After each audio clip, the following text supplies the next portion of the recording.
오늘 제가 가져온 소식들은 살짝 무거운 내용이 많아요. 제가 이런 내용을 가져온 이유는 정말 부정부채가 얼마나 이 뿔이 뽑혀야 되는지 보여주는 사건 중에 하나인데, 지금 보시는 건 이 레바논의 시민들이 엄청나게 화난 장면을 볼 수 있어요. 이 시민들이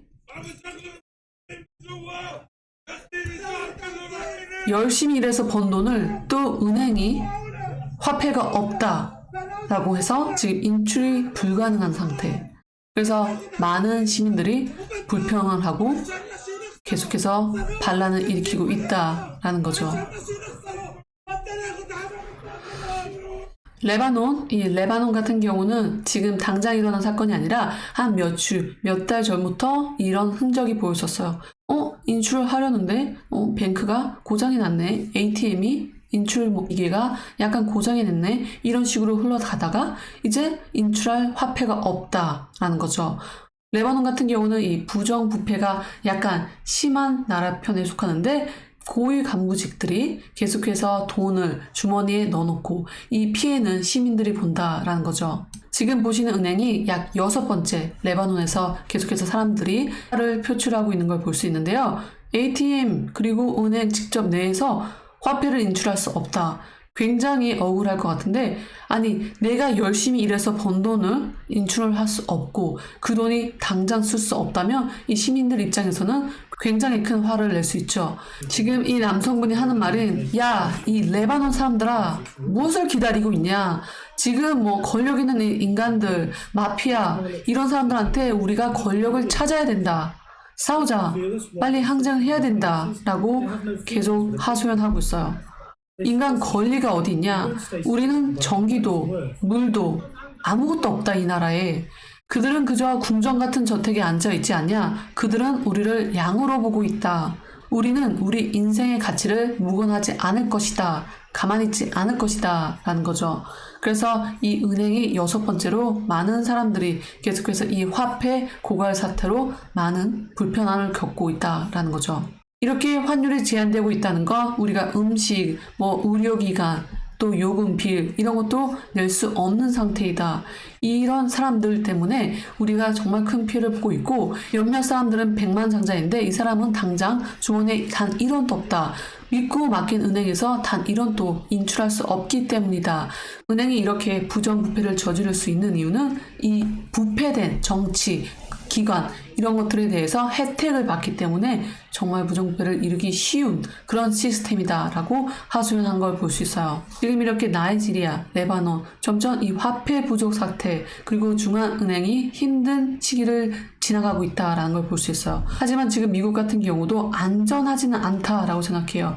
부채가 계속해서 올라가고 있죠. 이렇게 엄청난 부채가 있음에도 불구하고 계속해서 우크라이나에 지원하는 걸 볼 수 있어요. 오늘 미국은 공휴일 대통령의 날인데요. 지금 조 바이든이 우크라이나까지 가서 긴급 방문을 한 걸 볼 수 있어요. 그런데 많은 사람들이 지금 화가 나고 있는 이유는 지금 조 바이든이 우크라이나가 갈 때가 아니다. 왜냐면 며칠 전에 오하이오에서 독극물을 실은 기차가 사고가 나서 이렇게 지금 하늘에서 찍은 거예요. 이 비행기에 있는 승객이 찍은 사진인데 이 정도로 엄청나게 독극물이 전 사방으로 퍼진 걸 볼 수 있죠. 이렇게 오염된 물이 가정집으로 나오는 거죠.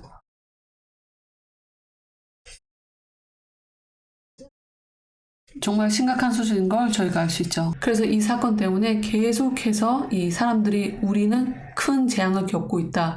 이 독극물 수준은 이 체르노빌 수준이다 라고 하면서 전 세계에서 많은 과학자나 이제 언론인들이 토론하고 있는 거죠. 이건 정말 심각한 수준이다 라고 하면서, 지금 보시는 것 같이 이제 돌을 한 명 던지면 이 강가에서, 이 강가 계곡에서 이렇게 물이 퍼질 정도로 그만큼 굉장히 심각한 상황이고요. 이 수돗물 강가를 타서 많은 사람들한테 뻗쳐질 거다. 그 피해는 약 2천만 명에 달한다라는 거죠. 그래서 이로 인해서 굉장히 큰 이슈가 되고 있고, 지금 보시면 이 커플도 오하이오에 있는 사람들이 급하게 다른 지역으로 옮겨서 사는 그런 분들도 굉장히 많이 일어나고 있어요. 혹시 이 영상을 보는 한국 분들이 있다면 안전을 기원합니다. 오하이오 굉장히 심각한 상태라고 들었는데 부디 건강하게 잘 피했으면 좋겠습니다. 이렇게 심각한 사태가 있는데도 이 오하이오한테 지원은커녕 지금 계속해서 우크라이나를 도와줘야 된다. 그리고 또 이 몇 시간 전에는 자기 트위터를 통해서 푸틴은 우크라이나가 약하고 서방이 분열되어 있다고 생각했다. 그는 자신은 우리보다 오래 버틸 수 있다고 생각했다. 하지만 푸틴은 완전히 틀렸다. 1년 후 나는 여기에 함께 있다. 우크라이나와 국민과 하나가 되었다. 라고 이 트위터를 통해서 올렸죠. 푸틴한테 약 올리는 길이죠.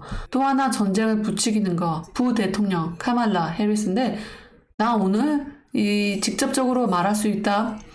우리가 전쟁을 취한 거 우크라이나가 전쟁을 한 지 1년이 되었어. 키이브에서. 하지만 여전히 키이브는 잘 스탠딩하고 있다. 잘 지내고 있다. 오늘로 나는 말할 수 있다. 러시아가 진짜 이제 심각한 범죄를 저지른 것을. 그래서 우리는 끝까지 우크라이나를 서포트하겠다라는 식으로 말을 했어요. 그래서 이렇게 긴장감을 고조하는 연선들이 오고 가고 있는 걸 볼 수 있죠. 또한 일주일 전에는 또 이 대통령, 우크라이나 대통령이 영국을 방문하면서 처음으로 영국에 방문해줘서 고마워 이렇게 호스트를 하고 이렇게 우크라이나를 위해서 영국은 도와주는 양을 2배로 늘리겠다라고 했어요. 그러면서 이 우크라이나 대통령은 지금 각국을 지나면서 계속해서 지원을 받고 있다라는 거죠. 그래서 이런 모습을 보는 러시아는 더욱더 준비를 할 수밖에 없는 그런 궁지에 몰리게 되는 거죠.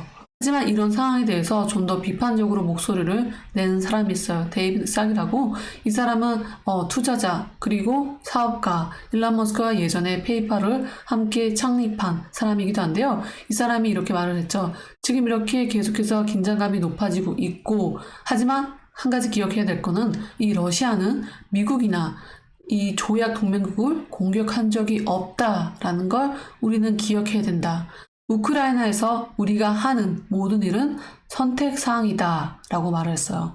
우리는 언제든지 멈출 수 있으면 그러면 미국인들은 괜찮을 것이다 라고 언급을 했죠. 이렇게 말한 이유에는 지금 이렇게 전쟁이 고조되고 있는 와중에서 굳이 미국이 나서서 그 고조감을 높일 필요는 없다라는 거죠. 그 이유는 물론 우크라이나의 독립성도 중요하지만 더 중요한 것은 이 전 세계 사람들 그리고 특히 자기가 미국인이니까 이 미국인들의 목숨을 생각한 게 아닌가 싶어요.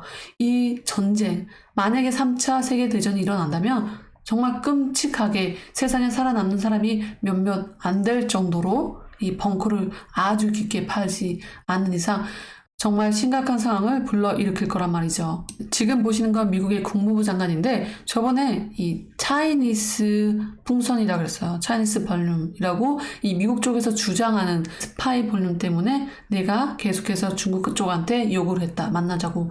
처음에는 거절을 당했어요. 하지만 두 번째, 세 번째 요구에 응답해서 잠깐 1시간 정도 만났다. 그때 나는 경고를 했다. 이 미국 땅에 넘어오는 거 정말 이게 마지막이고 앞으로 그러지 않길 바란다. 라고 나는 확고하게 말을 하고 나왔다. 라고 지금 블링컨 장관이 말을 한 거죠.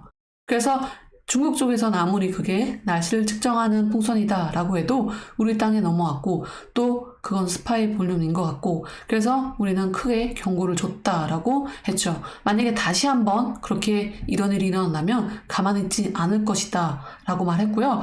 더구나 또 중국한테도 너 러시아한테 한 번만 무기 같은 거 도와주면은 가만히 있지 않겠다라고 경고를 했다고 했어요. 그래서 이렇게 계속해서 긴장감이 일어나고 있는 거고요. 또 지금 또 마지막으로는 이 이란이 무기를 계속 개발하고 있어요. 근데 이 무기 개발하는 것을 자기 나라가 아닌 러시아 땅으로 가서 이 드론 공장을 짓겠다라고 했죠. 왜냐면 이란에서 짓게 되면은 이 자꾸 미국이 개입을 하게 된단 말이에요. 무기에. 근데 러시아에서 바로 짓게 되면은 러시아한테 바로바로 갈 수 있다. 그래서 지금 이란 같은 경우는 이 드론 그리고 많은 위협적인 무기들을 계속해서 러시아한테 제공하고 있다. 그래서 지금 이란과 러시아, 중국, 벨라루스 크게 손을 잡고 있다라는 소식이고요. 미국 같은 경우는 미국, 캐나다, 영국, 프랑스, 스페인, 한국, 일본 이렇게 많은 국가들이 이렇게 싸우고 있다. 이제 대치를 벌일 준비를 하고 있다라는 거죠. 지금 보시는 사진은 드론이에요. 앞으로는 드론 싸움이 될 것이다 라고 했어요. 드론으로 싸움을 하다가 또 크게는 아주 저희가 상상도 하기 싫은 핵 전쟁 사태로 갈 수도 있다라는 거죠. 그래서 제가 이 영상을 만든 이유는 이제 큰일 났다, 어떻게 해야 되냐, 이렇게 공포감을 조성하는 게 아니라 어떤 나라에서 어떤 의도로 계속해서 재촉을 하고 있는지, 싸움을 재촉하고 있고 그 재촉하는 게 정말로 많은 사람들의 생명이 왔다 갔다 하는지 그게 정당한지 아닌지에 대해서 다시 한번 생각할 계기를 가져오고자 다시 한번 이렇게 영상을 만들었어요. 이 중앙은행이라는 게 우리나라 돈, 그러니까 이런 중앙은행이 우리 돈에 대한 권력을 갖게 되고 어떻게 자기들의 행태에 따라서 내 돈, 그리고 우리 국민들의 돈이 좌지우지 된다는 게 그 자체가 굉장히 불공평하다라고 저는 생각이 돼요. 또한 물론 이 전쟁 같은 면에서도 지금 조 바이든이 해야 될 것은 자기 미국 국민들을 우선 챙기고 나서 그리고 이 전쟁에 대해서 개입을 해야 되지 않나라는 그런 개인적인 생각이 들어요.